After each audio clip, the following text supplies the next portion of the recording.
E aí vem uma outra pergunta em relação a eles, porque existe muita área imprópria para banho, né? Há anos isso já é uma outra questão. Administração pública, né? Vamos botar assim. O bombeiro ele tem que resguardar. E o guarda-vida, ele trabalha nessas praias que tem condições impróprias. Como é que fica a situação salubre dele? Você fala a questão de insalubridade. Isso. Insalubridade. Essa daí é uma temática de balneabilidade, né? Isso. Essa daí é uma temática, hoje teve o lançamento da Estação Verão do Governo do Estado, e isso é algo que eu já venho conversando com a presidente do IMA, o presidente da Casan, secretária da Saúde, governador Jorginho Mello, enfim, toda a equipe de governo. E as pessoas às vezes não têm ideia de como é a metodologia, elas só enxergam nas praias aquela plaquinha, né? Própria para banho e própria para banho. Exato. E não tem ideia do que é a metodologia para chegar naquele próprio e imprópria. É uma resolução do CONAMA, é uma legislação federal em que a gente tem que seguir para adotar a metodologia de análise da água para dizer se ela é própria ou imprópria para banho. E aí eu vou dar uma opinião muito particular, não é institucional. Mas quem faz essa análise? Quem faz a análise são os institutos de Santa Catarina, o Instituto do Meio Ambiente, Sim, que é o principal, às vezes, dependendo da demanda, apoiado pela Casan ou pela Saúde, o LACEN, quando envolve alguma questão biológica. Mas o IMA, Instituto do Meio Ambiente, é o responsável pela análise. E ele que dá o checkmate também. E ele é que disse que ela é própria e imprópria para banho. Mas por que... E aí, como eu disse, é uma opinião do Fabiano. Não é institucional do Corpo de Bombeiros, do comandante ou de qualquer outro. E é interessante as pessoas saberem de alguns detalhes disso. Quando você faz a análise, você pega a amostra de uma água, ela vai para o laboratório e ela é acusada como imprópria, a próxima amostra, que às vezes é dentro da mesma semana, porque o padrão é 2 coletas por semana, dependendo da situação e da praia, serão efetuadas esse ano agora 3 coletas por semana. Quando você faz a coleta de uma amostra e essa amostra deu imprópria, você vai continuar as coletas. Às vezes, a coleta feita na mesma semana, ela apresenta como própria para banho. Você não pode modificar a placa, porque a resolução federal diz que você só pode modificar após, se eu não me engano, quem faz isso é o IMA, o Instituto do Meio Ambiente, mas se eu não me engano, após, eram 4 semanas, daria mais ou menos 7, 8 coletas, mas seguramente são mais do que 4, 5 amostras. Então se você faz uma, deu imprópria. A próxima tem que dar própria, para você ir lá modificar a placa. E aí vamos lá.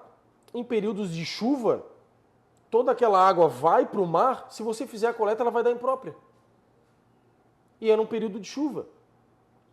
Então, é importante a gente ressaltar isso, porque nem sempre, quando aparece lá a placa imprópria, é por conta de uma questão permanente. E que aquilo dali é uma praia, por exemplo, com liberação de esgoto, alguma coisa do tipo permanente, que daí não é própria para banho.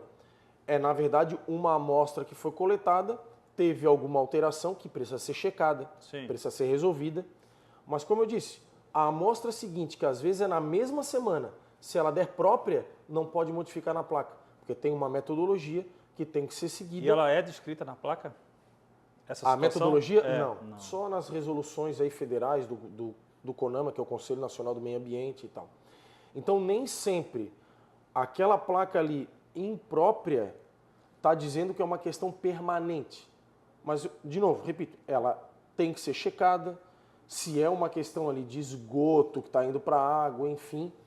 Mas todo esse trabalho que a gente vem fazendo, como a modificação de imprópria para própria depende do número de coletas, quando isso acontece, a gente vai reforçar as amostras para que o mais rápido possível a gente confirme que ela é própria e já mude lá a placa. E os guarda-vidas? E os guarda-vidas vão estar nessa situação em que, dependendo da coleta, normalmente nas praias... Mas em a que gente... pergunta é porque é o seguinte, ele vai estar ali, resguardando, certo? Sim. Para que nenhuma pessoa entre. Mas sempre existe aquela pessoa, Não, quem entra? entendeu? Quem entra? E- Vamos lá, tem gente aqui. Toma banho em local aí que vamos falar não precisa ter placa. Exatamente, Beira-Mar, por exemplo, né? Vamos lá. Então, e as pessoas entram e o guarda-vida é obrigado a ir lá, né? Ele é obrigado a retirar essa pessoa, né? Isso. E existe uma proteção então para o guarda-vida em relação a isso. E aí o que a gente faz é sempre a orientação, né? De novo, né? Repito, a questão ali de próprio ou impróprio, a gente tem que analisar bem por que ela é imprópria. Sim. E eu estou dizendo bem isso para colocar que não é toda questão que é imprópria que tem um risco para a segurança e incolumidade dele, mas aquela água não é adequada, Sim. por alguma razão. E aí o que a gente faz, sem dúvida nenhuma, é a orientação. Qual é a asepsia que ele vai fazer imediatamente após um salvamento desse tipo, né? Antes da próxima pergunta, eu queria fazer outra pergunta aqui interessante sobre o SAMU, ele é privatizado?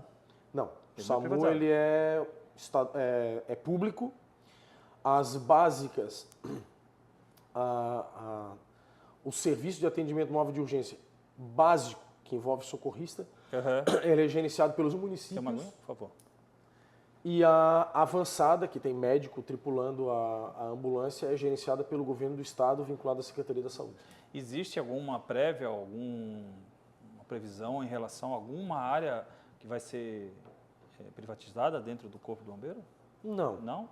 O que a gente vem conversando com a secretária da Saúde, desde o final do primeiro semestre, é a gente implantar em Santa Catarina a chamada Política Catarinense de Atendimento de Urgência e Emergência. Particularmente porque eu considero essa iniciativa muito importante. Para a gente acabar de uma vez por todas com alguns problemas que acontecem no dia a dia das atividades de socorro, né? De atendimento pré-hospitalar. Do tipo regulação, duplicação de esforços e de recursos para atendimento, 2 ambulâncias fazendo o mesmo atendimento.